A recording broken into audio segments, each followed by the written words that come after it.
For the sign of Virgo, hello and welcome to my channel. Just remember the bottom cards are paired with the top cards. So Virgos, in the recent past we have the Tower card. Now this can be, but not necessarily, an indicator of a relationship that needed to end or was about to end. If you were in a relationship that you absolutely positively did not want to see come to an end, this was an important time for damage control and for clear communication. You needed to find out how your partner was doing and how they were feeling. Also, you should have made sure not to make any assumptions. Find out for sure. And the Tower card is paired with the Eight of Swords. Now, when it comes to love, this card points to a need to seriously reevaluate a relationship. You may have been sticking with someone that was actually not good for you. You probably figured it's better than nothing. If that was the case, you needed to rethink your thoughts, because we all know that being in an unhealthy relationship is much worse than being alone. So if you are, or if you were in the past looking for love, first you need to look at how well you loved yourself. Someone else would not be able to come along and fix you.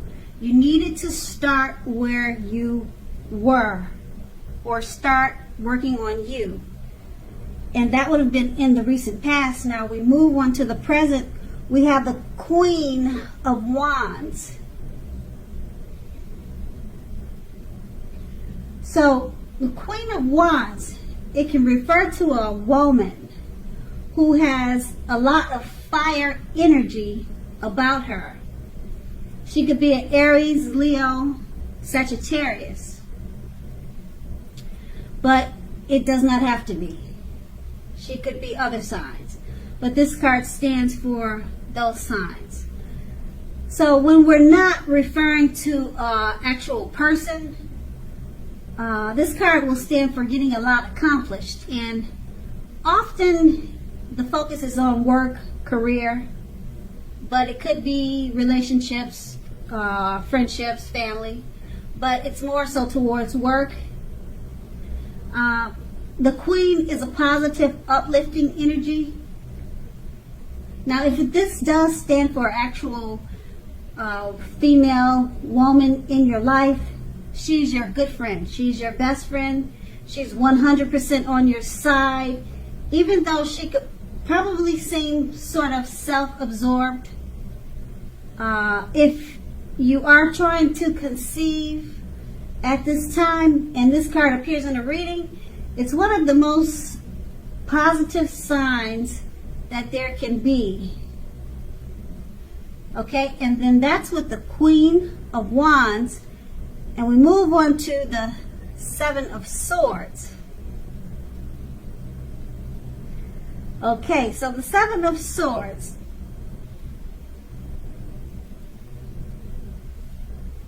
I think that card is upside down. But I hope you can make it out. But I'll explain it to you. So sorry about that. Now the Seven of Swords, it can point to someone who is behaving with less than ethical intentions.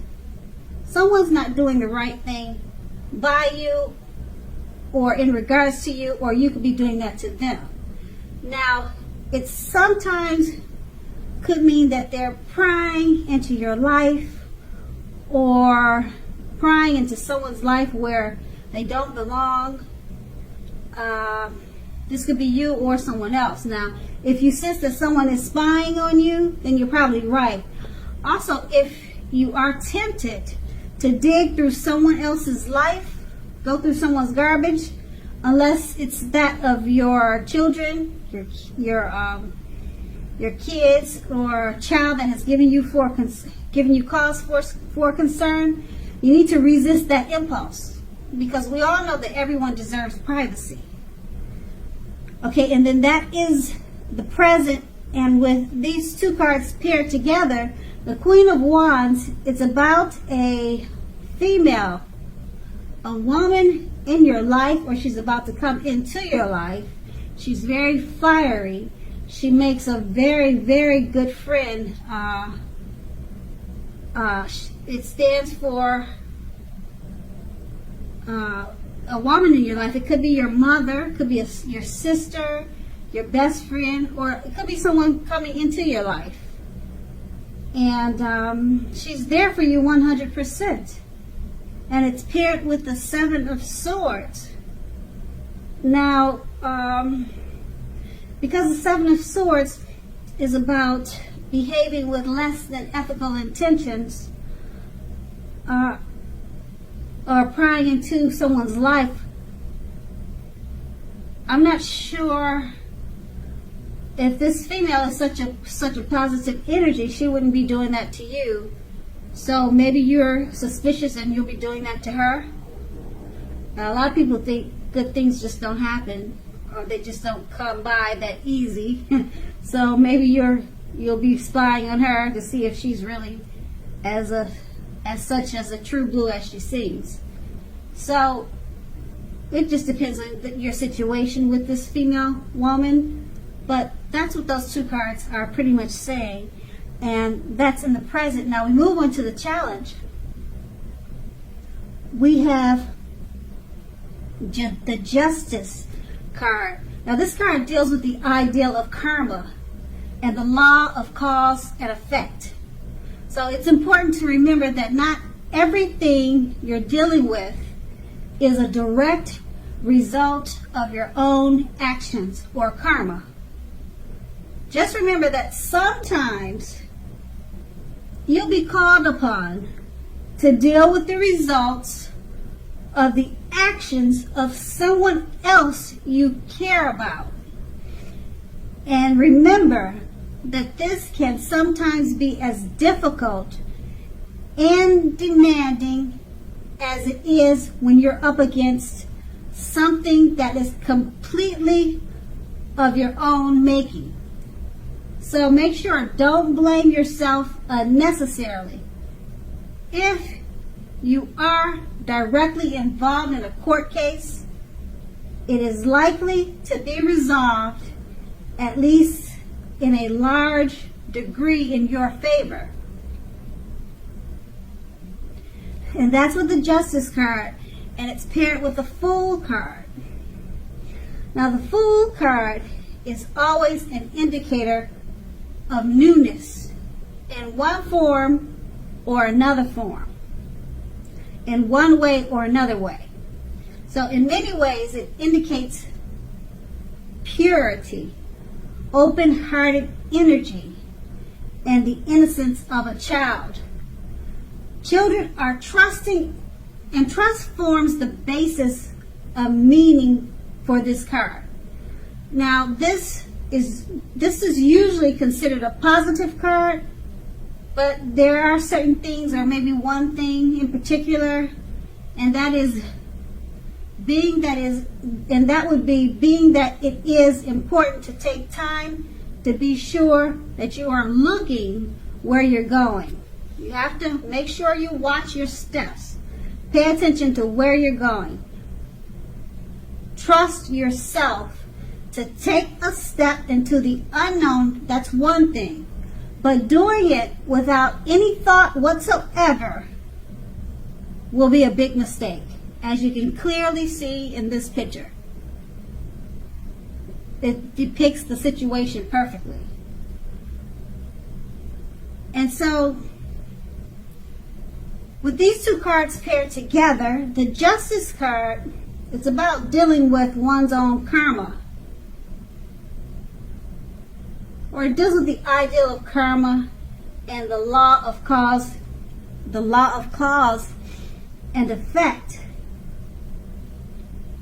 So it's about karma, and it's paired with the Fool card.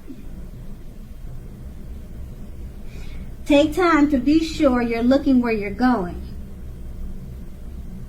So it's about open-hearted energy, such as the innocence of a child. Not paying attention to where you're going, just taking a leap of faith, can be foolish, a big mistake. And then, like I said, it's paired with the justice.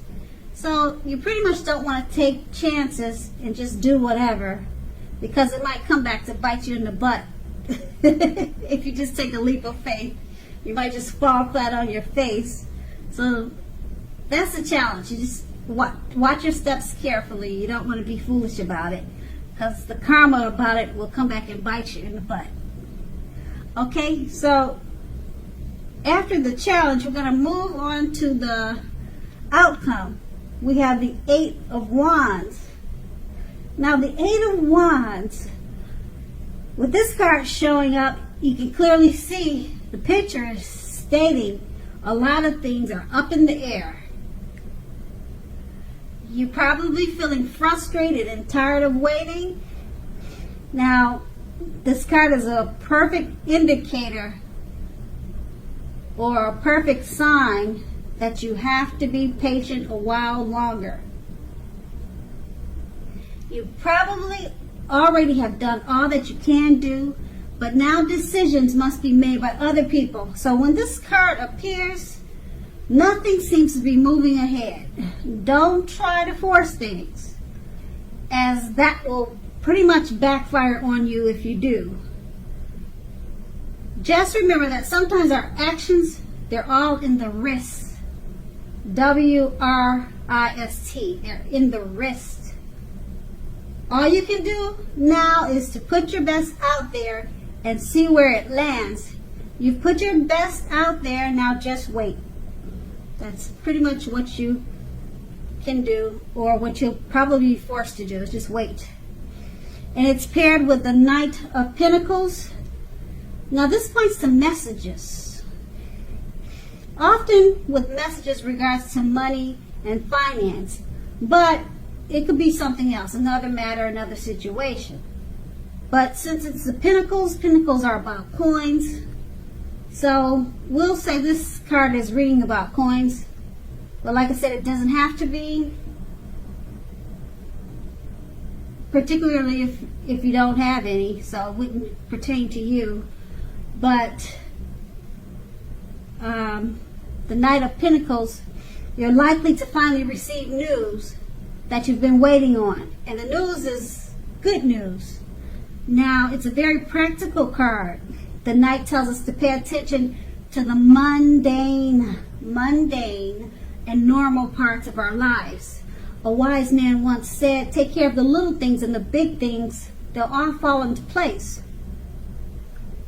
So with this card, it asks you to look at how you're handling your affairs, and is a groundling influence. It's a very profound, it's a big influence. Okay, so these two cards paired together, the Eight of Wands, about things being up in the air. You're just waiting on situations, matters, things to either happen or to finish or to start. You're tired of waiting, you're frustrated, but it's paired with a Knight of Pentacles. Those messages or whatever you're waiting for, it's coming in, and it's more than likely to be good news. So whatever you're waiting for, it's coming, it's right around the corner, and you'll love what you hear. So patience is a virtue, and it looks like it's paying off for you, particularly if you're dealing with finances and money. Good news is coming towards you with this Knight of Pentacles. So with the Eight of Wands, the wait was worth it, and that's the outcome.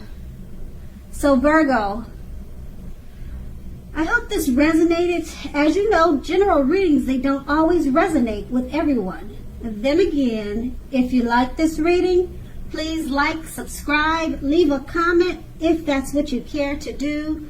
I thank you so very much for watching, and I hope you have a great day. Hope you have a great day. Hope you have a